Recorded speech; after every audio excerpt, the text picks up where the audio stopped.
So, I'm not really sure what happened. This whole event was, and still is, a bit fuzzy to me. I think, and it's really hard for me to admit, but I think I was really very badly hurt. My brain was broken, my behavior abnormal. I needed rest, urgently. I vaguely remembered lying down, and then all went black. This is Nadec, my adventure, written down in a better way than I can tell it.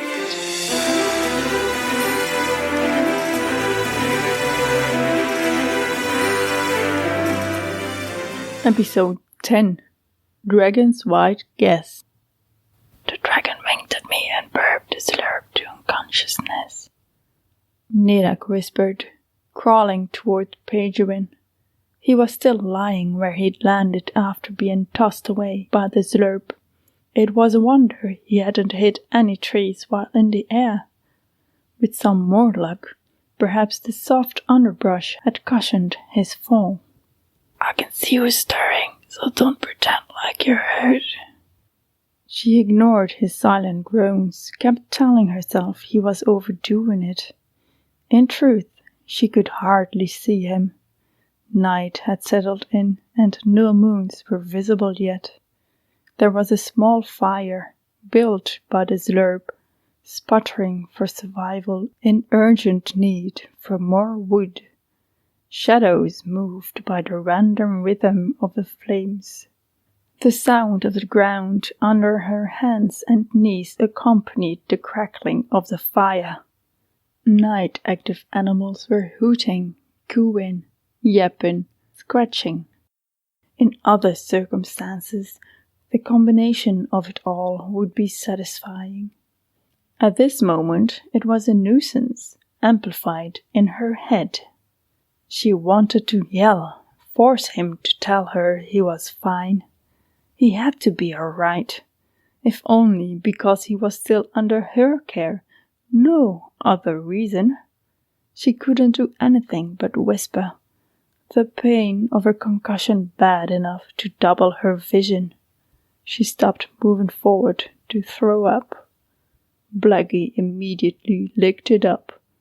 That almost made her heave again, although she doubted there was enough content left in her stomach. With the way she felt, and all the headache and nausea, she was certain she needed to rest soon. If not, there might be serious consequences. Whatever the consequences are for not tending to a concussion properly, she muttered bitterly. By the time she reached Wyny, it felt as if she'd been crawling forever. He was sitting up, cradling his left arm. He looked a bit dazed at her, but seemed fine otherwise. Kitty had joined her when she was about halfway, right after chucking up. His purring machine was in full swing, and it made her feel slightly better, thankful that it didn't worsen her pains. The headbutts made her feel like the most important person in the universe. The touch of his fur on her bare skin reminded her that she was naked. She ignored that for now. Other things demanded more attention. What happened? The force of his voice made her cringe, her eyes watering. Whisper, please. Her own voice trembled. Didn't you hear me before? I already told you what happened after you let yourself get caught. Of course he hadn't heard, with the silence of her whispers, but she did not want to repeat herself. Perhaps later. We need something to tie this zlurp up. Any idea? There was only confusion on his face. She rolled her eyes and nodded her head toward the zlurp. The flare of sharp pain generated instant regret at the movement. Balls, she thought. How hard is it to not speak or move your head? His eyes widened when he saw the body of their current nemesis, and even wider a fraction later. The movement of the purple ugliness's chest was clear. He was still alive, but in a deep slumber. Something gleamed orange on the ground near the creature. I dropped my halberd. When did that happen? No matter. Don't know how long he'll be out. She sighed as she knew what she was about to do. Blackie burped and he fell unconscious. There. She did it. She'd repeated herself. Blackie wallops in liver cod. Dragon's white gas. Wyny sounded in awe. The wondrous expression when he turned his eyes on her almost made her chuckle. Almost, but not quite. She gave herself an imaginary pat on the shoulder for remembering the effect noise had on her head. It's not as if she can breathe fire. She waved her head dismissively. So never mind that for now. We need to tie him up, and then we can rest. You should get my halberd first, though. Her eyebrows shot up at hearing her own words. She would never in a million years admit to someone that she needed sleep, and she would definitely never let anyone else touch her weapon. It scared her. It meant that she was in terrible shape. When did his hand end up on her cheek?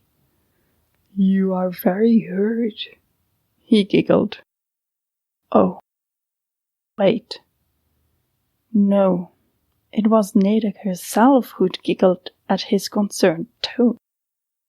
Why did he appear so worried all of a sudden?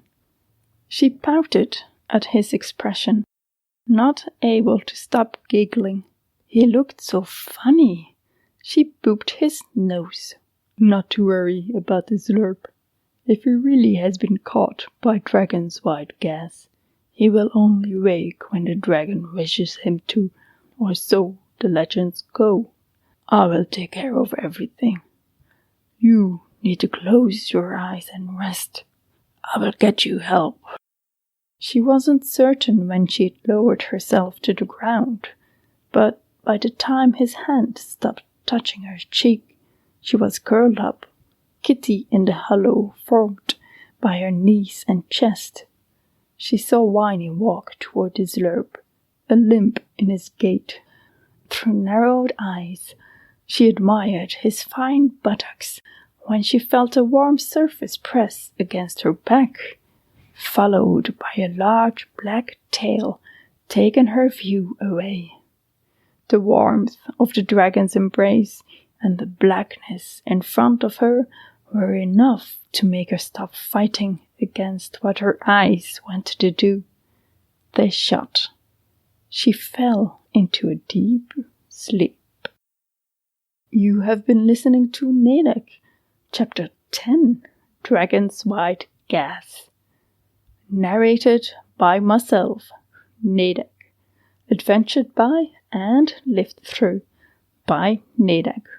Written in a better way than I can tell it by Astrid.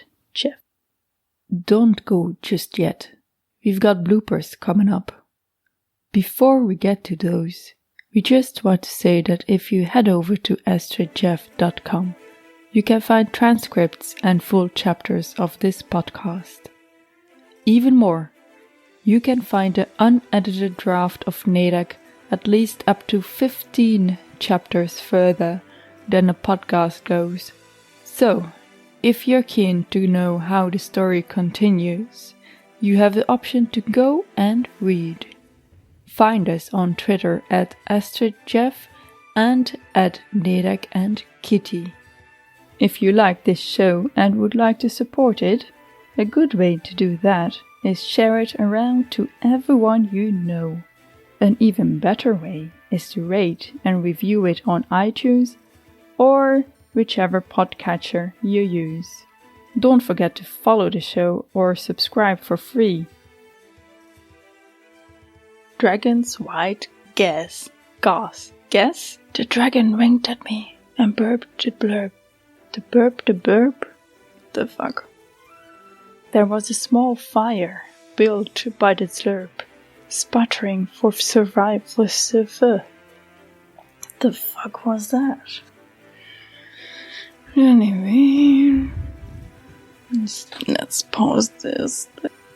The sound of the ground under her hands and knees accompanied the sound of the ground under her hands and knees. At this moment, it was a nuisance. A nuisance. Yes, ladies and gentlemen. All the sounds were a nuisance. Anyways, the wondrous expression when he turned his head. When did his hand? She pouted at this expression. Wow. Or so the legend. His press against her back followed. That was terrible.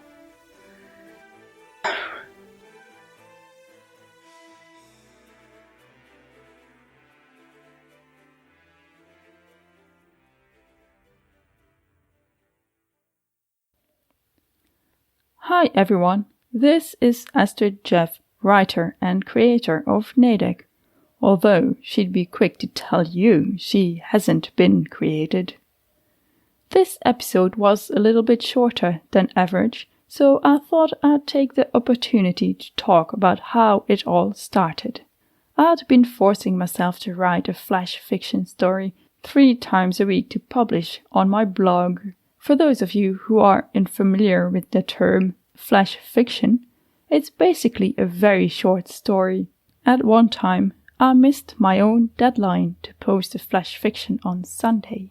The day after, on Monday morning, I sneakily wrote one before work and maybe a little bit during as well.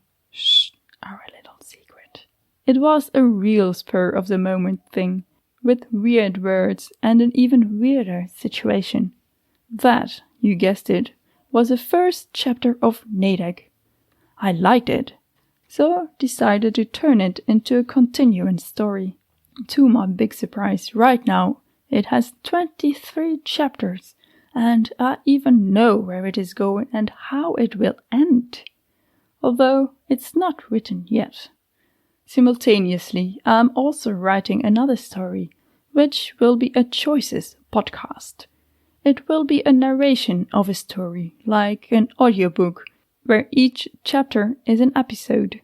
At the end of each episode, the listener will get 2 choices for the next one, which they can vote for on social media and my website. Release of that one, titled Tear of the Sky, is set for the end of this year, which is 2019, but that might change still. It might become the beginning of 2020. We'll see. Anyway, after reading from novel idea to podcast while Paul sating, I figured I should practice podcasting first before this big project. And that's how Nadec the podcast was born. I have a lot of fun producing it, and can only hope others have as much fun listening to it. Getting some ratings and reviews would be nice though. Thanks for listening, and feel free to connect with me on Twitter, Instagram or Facebook. See you later. Tschüss.